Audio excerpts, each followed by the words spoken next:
میں نے اپنے چچے تائے بہت سے ارد گرد ان کے رشتہ داروں کو چھوڑا، پھپھیاں، خالہ، ماموں، دوجے تیسرے سب کو چھوڑا، اور آج اللہ تعالیٰ کے فضل و کرم سے میں بہت زیادہ مطمئن اور پرسکون اپنے آپ کو سمجھتا ہوں کہ مجھے اللہ تعالیٰ نے 70 سال گزرنے کے بعد یہ سعادت مجھے نصیب ہوئی، ورنہ بے شمار لوگ جو ہیں میرے اہل خانہ، میرے دیگر، میرے آباء و اجداد، وہ مر کھپ گئے حالت کفر۔ اس جماعت کے ڈیمانڈ دو ہیں اپنے ماننے والوں سے، دو ڈیمانڈ ہیں۔ ایک، زیادہ سے زیادہ چندہ دو۔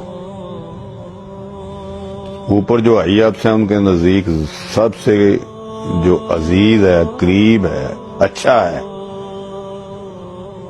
اسلام میں تو ہے نا کہ جو سب سے زیادہ متقی ہے، ان کے نزدیک کیا ہے؟ جو سب سے زیادہ چندہ دیتا ہے، نمبر 1، اور نمبر 2، جو اوپر سے آرڈر آئے اس کی سب سے زیادہ عطایت کرے۔ میں تو یہی کہتا ہوں قادیانیوں کو بھی کہ غور کریں،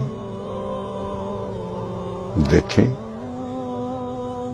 سوچیں، سمجھیں، لکیر کے فقیر نہ بنیں۔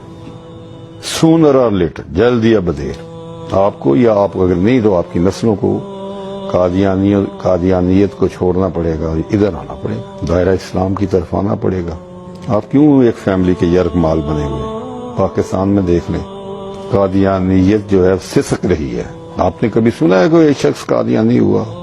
تو یہ اس قسم کی کئی چیزیں آتی ہیں، تو غور و خوض کرنا چاہیے، سوچنا چاہیے، سمجھنا چاہیے۔ ایمان جو ہے اگر فرض کریں آپ کسی کی کل ڈیتھ ہونی ہے، آج وہ ایمان قبول کر لیتا ہے تو یہ بھی اس کا بھلا ہو جائے۔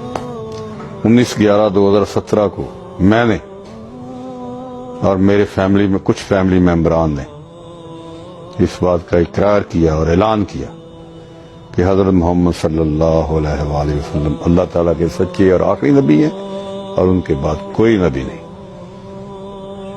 اور جو بھی اس کے برعکس قادیانیت ہو یا کوئی اور، جو کسی بھی شکل میں اس کی کوئی اور تشریح کرتا ہے، بروزی نبی یا ذلی نبی، وہ تمام عقائد اور دعوے غلط، جھوٹے اور بے بنیاد۔ تو یہی ایک چیز ہے، ختم نبوت جو ہے یہ ایمان کا حصہ ہے، اس کے بغیر ایمان مکمل نہیں ہے۔